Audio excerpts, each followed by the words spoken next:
Welcome back to Tef's Travails, everyone. Today we're going to be doing some Carcheology.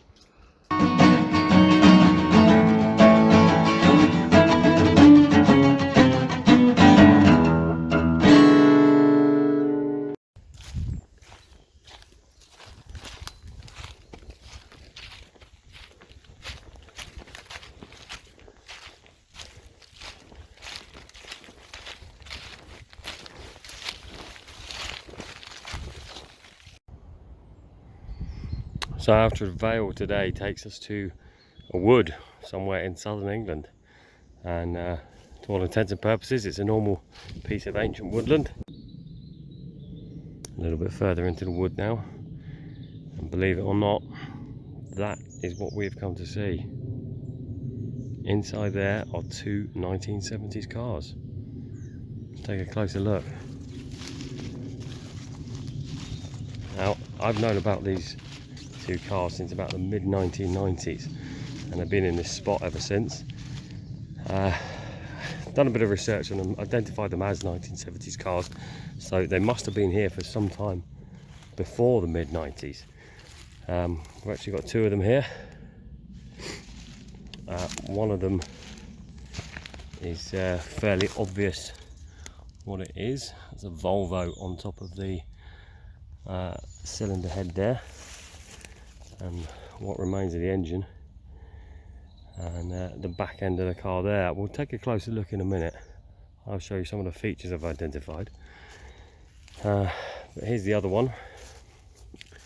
This is completely collapsed, but my research tells me that this is a Hillman Avenger. We've got a 4-cylinder petrol engine there, and the bit that gives it away apparently are these door handles, plastic door handles, but also those 3 vents on the rear quarter there are indicative of a Hillman Avenger.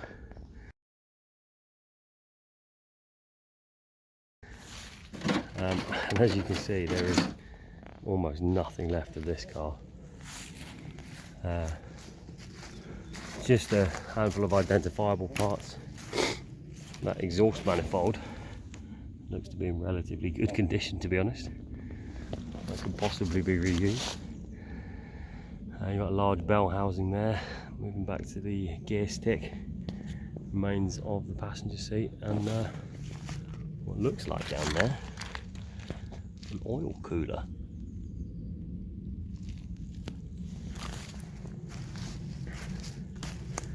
Front bumper there, and well, I think that's the bottom of the radiator, mostly still intact, astonishingly. And then with a marking on it, M something. Bit of brake line there. Top of the engine is top cover there is missing, sadly. So you got all of the rockers and the camshaft exposed. Yeah, that will need a bit of WD-40 to get that off. What else we got around here? Now look at that front disc brake, still identifiable, and look, almost no wear on it at all. No ridge. Caliper still in place, brake hose still in place. So imagining that is an original disc, if that is an original disc, this car didn't have many miles on it at all, this Hillman Avenger, when it was parked up here.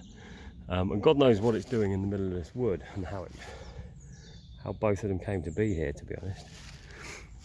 All 4 spark plugs there. What have we got here? Part of the chassis, and quite possibly a seat belt retaining point there. Another lump of chassis. Oh, look at that. Look at that, some original paintwork. Is that red? Original paintwork. The lock. That's a shame, we haven't got a key. We won't be able to get in it. And one of the door handles. Let's put that back, preserve it for a few more years. Yeah, look at that, that's the other side of the door lock. And what remains of the roof. Very large hole in it. And then under here, you got those vents. That roof panel there. And, sweeping down quite attractively actually to the rest of the rear quarter. And then inside here, I'm not going to lift that up and destroy it. You got the rear axle with a coil spring, drum brakes on the rear there. But again, brake line still intact. Astonishing. So that's the remains of the Hillman Avenger. Let's have a little closer look at the engine before we move on to the Volvo. You've got a starter motor there.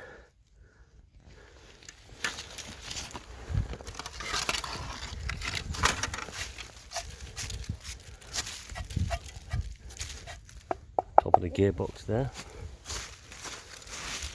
It's down here.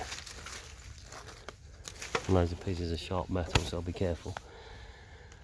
But yeah, I reckon you could probably go into the top of there and have a look at the gearbox. An engine mount. What's left of it. Remains of the distributor. One of the, is that the advance plate?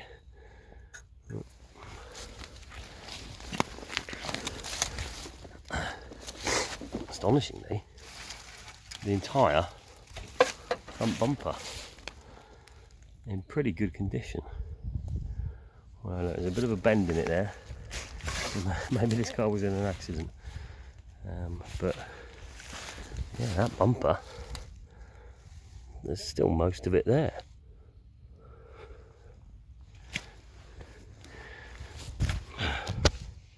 Alternator torque arm there, adjusting arm even. Remains of the fan. And thermostat housing there. And even a little bit of chrome still on this suspension strut. Right, that's the Avenger. Let's have a look at the Volvo. Okay, so here we are with the Volvo. Now, I strongly believe this to be a 1970s Volvo 240.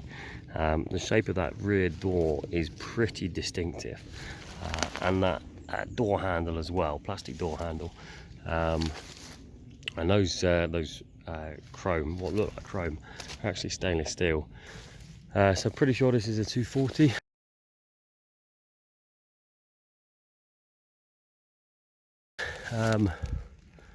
Do we even have some paint down there? Could that be red just above the door handle there? Or is it just mould? So this being a Volvo 240 means that we've got here a B21 engine. These were a pretty iconic Volvo engine out of Gothenburg, the Torslander works there. Often known as the red block, because the blocks were painted red. Not yet much evidence of that, but I will do a bit of cardening, as they say, with apologies there to Johnny Smith and his barn find fleece, to just dig up a bit more of that engine, and I'll bring you back in a moment.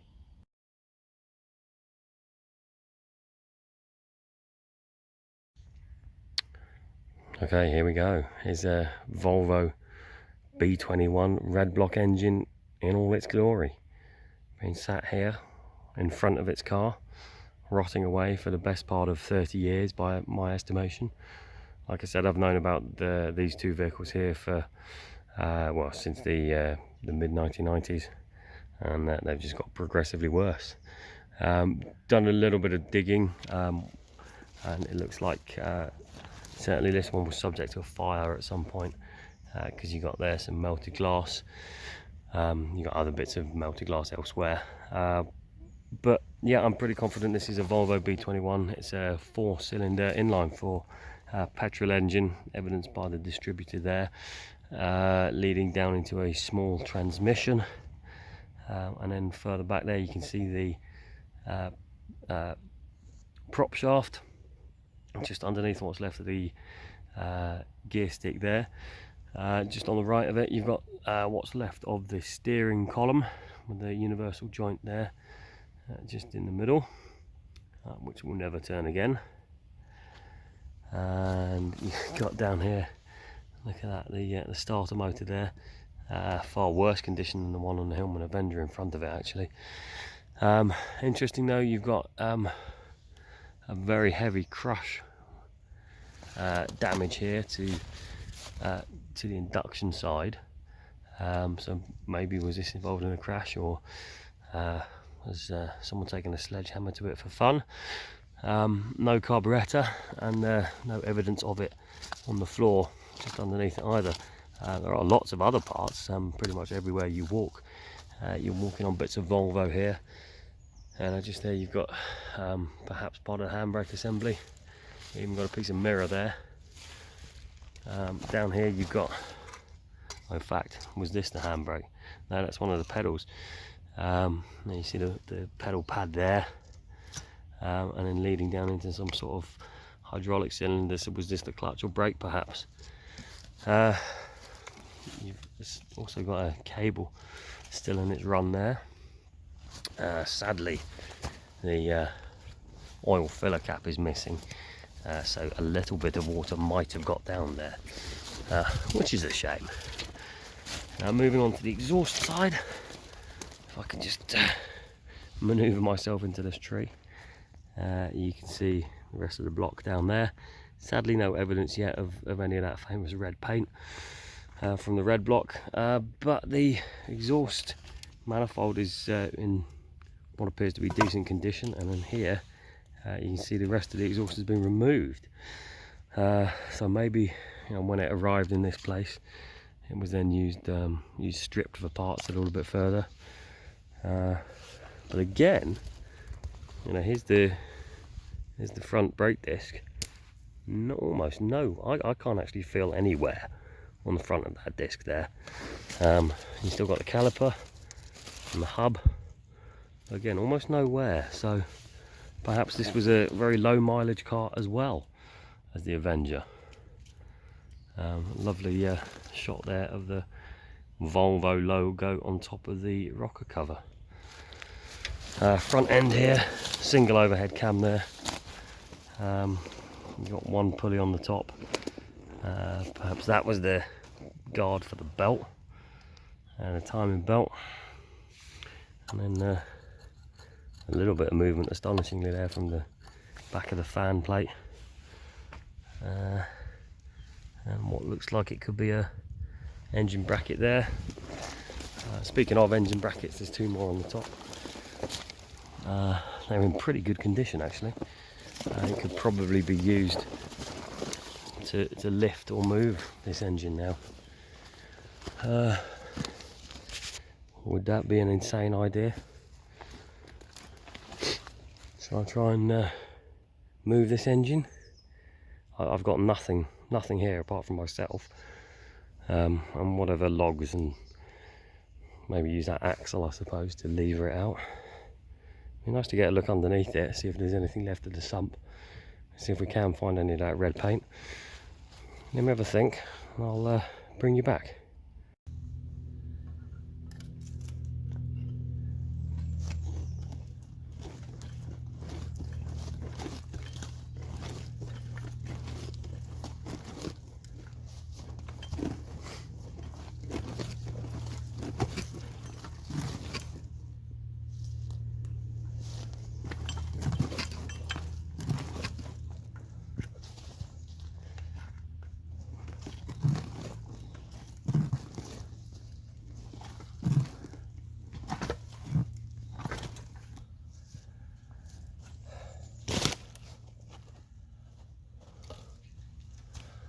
Okay.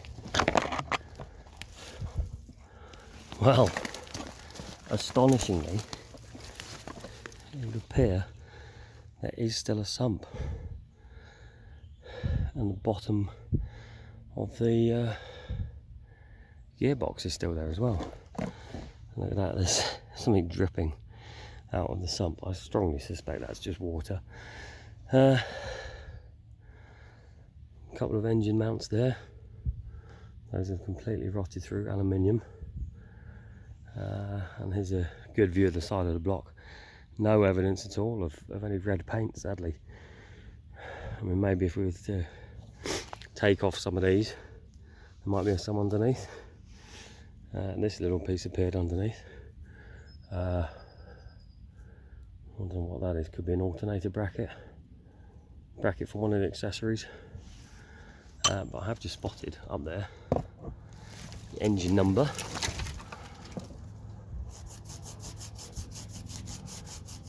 And that nice Volvo sign. 10160. I don't know if that is the engine number or if that's just a casting, you know, the model of the casting. But again, interesting. The aluminium tops of all of the spark plugs have melted. So again, suggesting there was a fire at some point. But yeah, very surprised there not to see gaping holes in the bottom of the sump.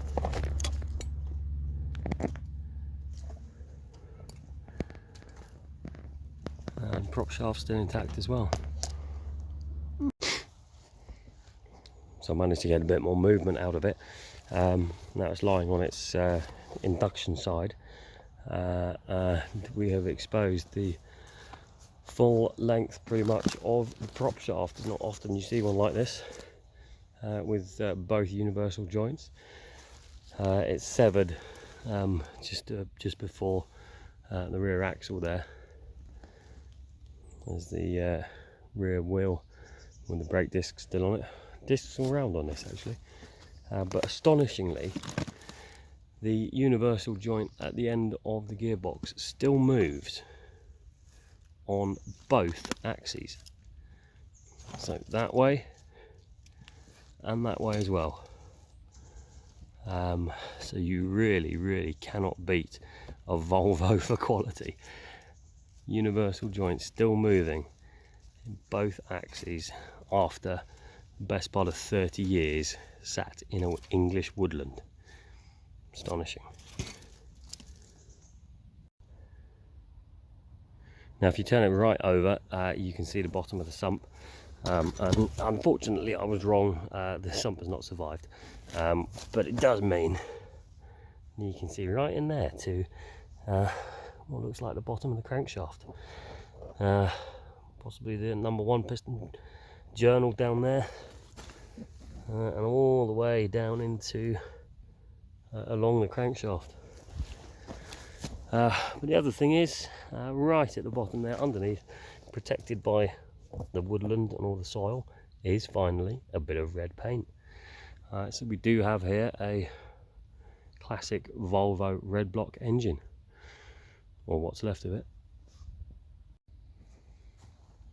Okay, here she is, now that we can walk around her. One thing worth pointing out is the B21 is often described as a tilted engine, and here you can really see that the cylinder block and head are tilted off to the right hand side as we look at it here. If we look at the transmission here, that is level. You can see the top of that box and the gear stick are level, but the block is tilted off to one side there. Not really a huge amount more to say about this very sorry Volvo here. It would be lovely to get it back to the garage and start stripping it down and seeing what the effects of 30 odd years out in the wild are on an engine which has not been protected, but it's extremely heavy, and we are some distance from the nearest place. I wouldn't even describe it as a road, the nearest place that a vehicle can get even my Volvo 4x4. So it looks very much like this will be the final resting place of this once proud piece of Swedish machinery. Family's pride and joy, perhaps at one point. Sat in their Volvo 240 in the mid-70s. Maybe it was a company car, maybe it's something they saved up for. Judging by the state of the brakes, didn't look like it had too many miles on it, so maybe it was nicked. So if your pride and joy was a 1970s Volvo 240 and it was nicked in southern England, maybe in the 1980s, get in touch. I think I might have found it. But for now, that's where this Volvo goes to die.